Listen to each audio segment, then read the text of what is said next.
It's time for our Bold City Heating and Air Bold Take. BoldCityAC.com, by the way. Prepare your home for the holidays. Ensure your heating system is in top shape before the cold sets in, as the weather will shift. 24/7, fast and reliable, Jacksonville grown, family owned and operated. You can schedule now at BoldCityAC.com or give them a call at 904-966-4405. Here's the deal, man. You can't ignore the numbers, and I know you're not in love with a lot of the numbers, but look at these numbers when it comes to Tank Bigsby and what they say. The bottom line is he's averaging 8 yards a carry, okay? And that alone says a lot. But then there's all these other metrics that says when he's on the football field, the Jaguars are performing a lot better. So we know they have to continue to play Bigsby. That's common sense. Like if all of a sudden they just give him 5 carries, we're like, what the heck are you doing? He is going to continue to get part of the workload. I think the question is, as big of an Etienne fan as I am, and I am a big one, he has to probably get more action until these numbers start to come down a little bit. You have to ride these kind of numbers and the hot hand that he has to some degree, even if it's not just in a single game, but it is week to week. How much more, though, do you give the ball to Tank Bigsby right now, Austen? I mean, you give the ball to Tank Bigsby until he proves that, that's not a good decision. And listen, take the analytics off the table real quick. What are your eyes telling you, right? And when you talk about explosive plays in the run game, when you talk about vision, Tank Bigsby has it right now, and I've said this many times, like you have to roll with the hot hand. And it's nothing against Travis Etienne because I'm a big Travis Etienne guy as well. Brent, heck, in the offseason we're talking about, do they re-sign him? Like, do they, work out some kind of extension? Because they're paying Tyson Campbell. They paid Trevor Lawrence. They paid Joshua Hines-Allen. Like, do you want to pay Travis Etienne? Like, this guy's been one of the most dependable things on this offense since he got here.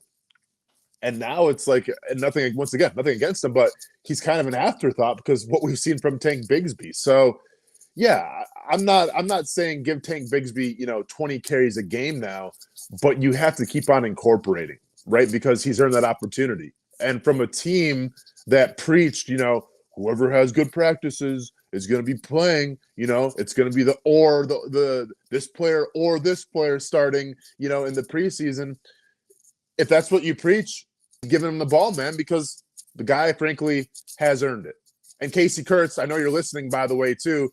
My big, bold prediction of Tank Bigsby rushing touchdowns over Travis Etienne. Don't want to say we're getting there yet, but people better start feeling a little uncomfortable around there, Brent, because we're trajectory. We're going towards that direction. Never been more comfortable. Very comfortable in the Tank Bigsby situation. It's week 5. I'm not concerned.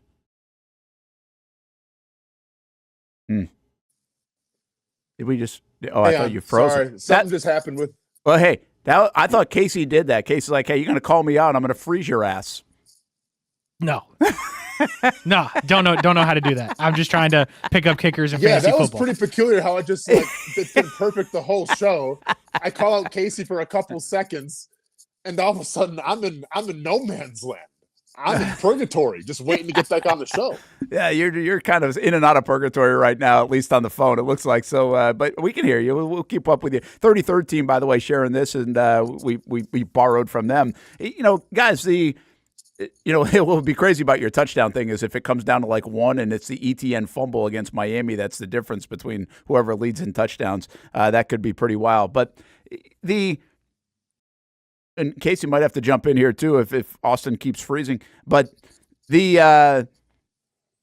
idea that Bigsby has all these explosive plays, because, again, worth noting, and it doesn't matter at the end of the day how they got there, because if you just keep chipping away, you get explosive plays sometimes. But he had a 19-yard run and a 65-yard run, really skewed the numbers the other day. Jags were not running the football very well. They've run the football better in the first 4 games overall than they actually did in this game.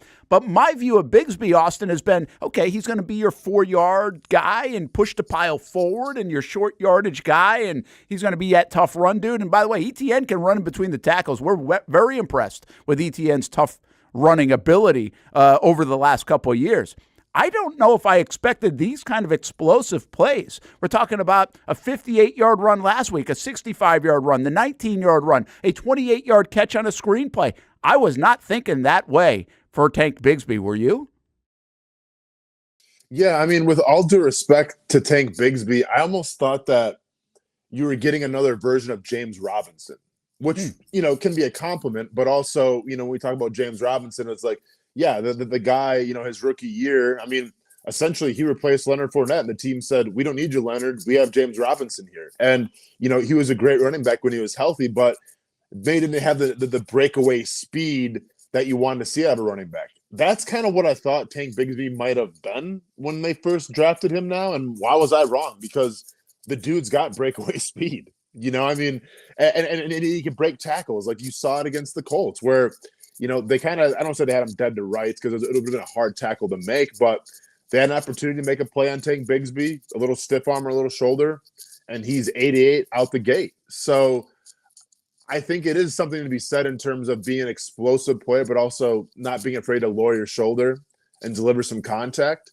And it's like I alluded to on Monday. If they can keep on getting him involved in the pass game, well, now you got something, right? Because I think right now in this Jaguars team, it's almost like, all right, Tank Bigsby's in the game. We know what they're going to do here, right? They're probably going to run the football or, maybe dump it to him. Travis Etienne's in the game. It could be a couple more wrinkles, right? It could be a screen. It could be a wheel route. It could be a pass. It could be a run.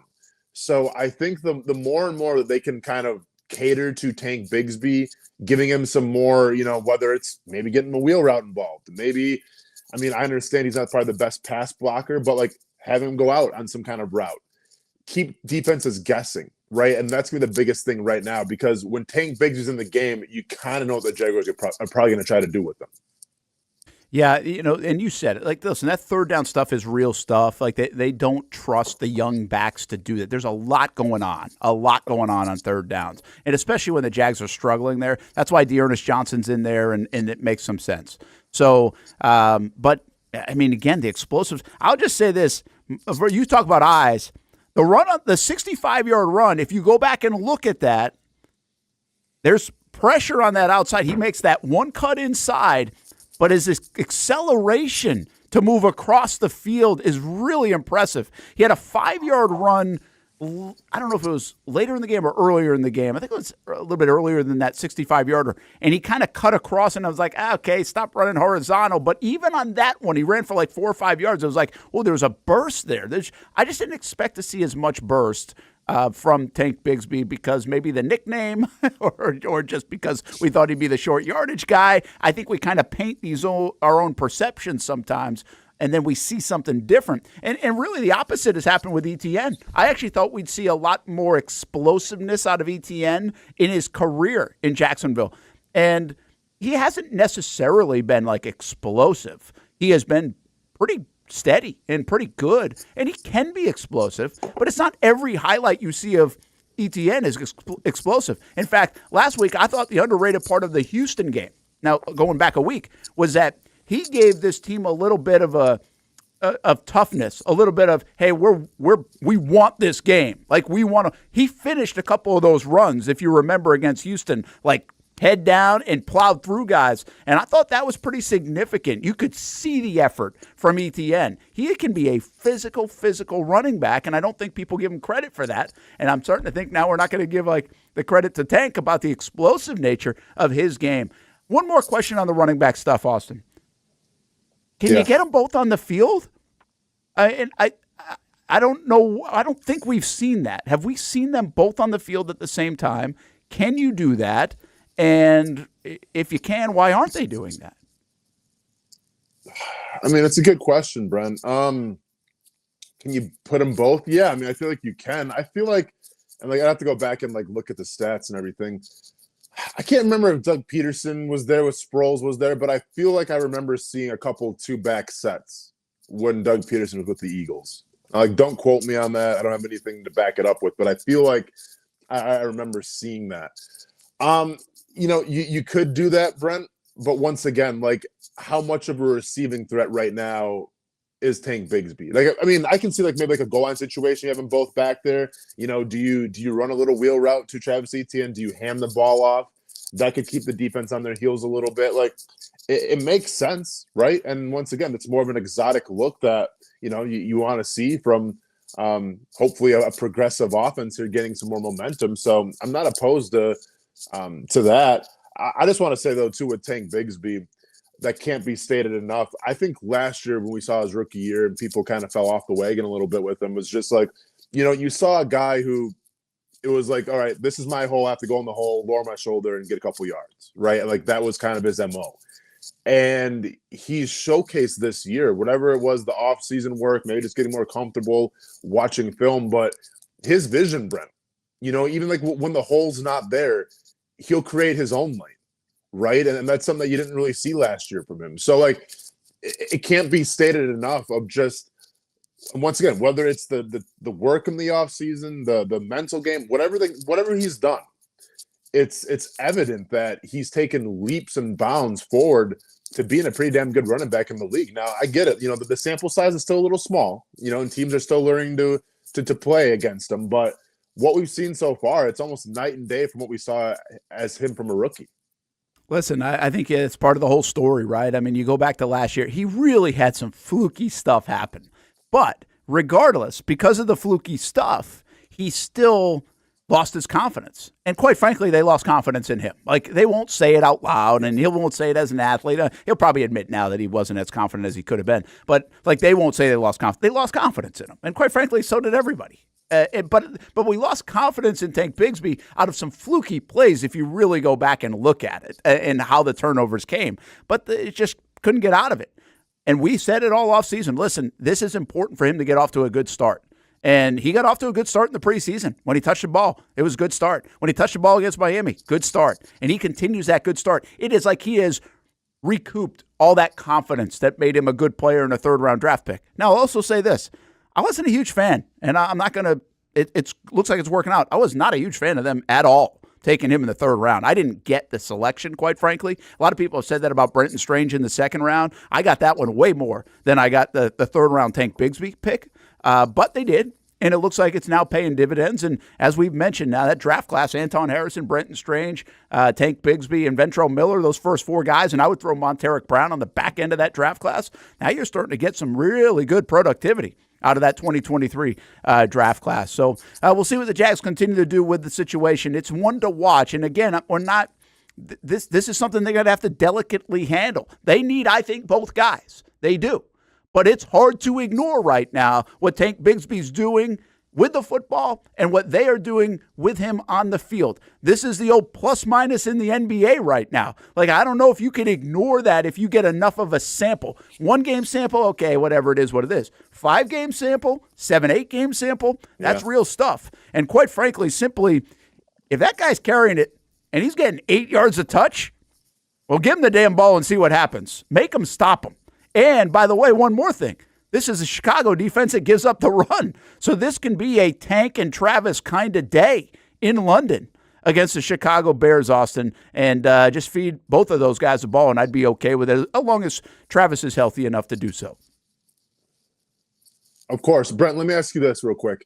What percentage of share do you want to see between Tank Bigsby and Travis Etienne? Do you want to see 50-50? Do you want to see 60-40 for Travis Etienne? Do you want to see 60-40 for Tank Bigsby? You want to see 7? In your opinion, what would the perfect share be for these two running backs? I think it was first. I don't know if it was Shipley. I think John Shipley might have put this out, and I retweeted it. Was the snap count the other day? Mm-hmm. And I think Bigsby had one more snap than Etienne. I think that was the first time that's happened in his career that he had more snaps than Etienne. So let's just say in that instance it was 50-50. Now we're trying to figure out why was Travis out of the game late in the game. If it was the shoulder, then you would suspect that maybe it would have been more like 30-23 or something like that instead of 23-22 if that was the number. I don't know if those are the specifics. But I would say right now, Austen, I can't knock them if Tank Bigsby, with the shoulder injury to Etienne and the production to Tank, is more like 60-40 Tank. I still think you come out of I think what you do is you come out of the gates with Etienne because he's your starting back. And I don't want that narrative. And like Doug said, he's our number one guy. And quite frankly, Doug can't say he's our number one guy and then come back the next week and not start him, right? If he's healthy. Like, you've got to be able to. That's not a good look. No, that's not a good look. What does it tell the team? What is it? You don't want him now starting to build his own narrative. You got to keep him confidence. And by the way, I think that's one of the greatest things about this last week. And Etienne, how can't you like him as a teammate and what he's saying, at least in front of a microphone? And he was mic'd up. How he feels about Tank and what he's doing. Like, that's cool stuff. So you want that good, positive vibe, that complementary football between the two backs to continue. So I start Etienne, I play Etienne, I get Bigsby in there now, and if he continues this, you definitely ride that to maybe favor a little bit more Bigsby until the numbers start to even out a little bit more from a statistical standpoint, or our eyes tell us something different. I'm fully confident now with both. Now, we'll say this, one more thing. He's got to hold on to the football because Tank, who lost the football last year, and I'll vouch for him and say those were fluky things. He's lost the football already after runs. Him and Parker Washington are interesting to me. They may not have lost it in the play, but they lost it right after a run that became questionable. And I'll say it again: if he does not fall on that touchdown, this would have been the 19-yard one. He does not fall on the ball. They review that play, and it's a fumble in the end zone, and Indy gets the ball. He was losing that football on the way in. So I don't want to put any bad things out in the universe here, but you can't. These guys got to hold on to that thing. And overall, I know Etienne had the fumble, but he hadn't lost a ball in like 600 days. I remember going back and doing the math. Like he hasn't lost football since his real second year in the league when he was a primary running back and he went through that bad stretch. So the Jags got to hold on to the pill is what I'm getting at here. And I think late in the game, I'm still having a little bit, I'm not sure I'm fully built up with equity on Bigsby carrying the football late in the game, trying to run out the clock because of some of the balls I see on the ground, Austen, if I'm being completely honest. Yeah, no, I'm with you, man. Right. Ball security is everything. Right. And yeah, I think, that in his rookie year, you want to say some freak things happen, but that's the quickest way to get you back on the bench. With Travis Etienne, because like they threw him right in there again, right? And in Miami, if I'm not mistaken. They did. And every coach handles it differently. I think more coaches, though, lean on the air on the side of if this guy's experienced, if he's done a lot for us in the past, we'll still roll with him. I think when you have like a rookie or something, and you're trying to make an example, you're trying to prove a point, then maybe you sit him a little bit so he learns. But once you have a couple of years underneath their belt, and you're kind of like the go-to guy, then if you're Travis Etienne, you come back in and you make right on that play.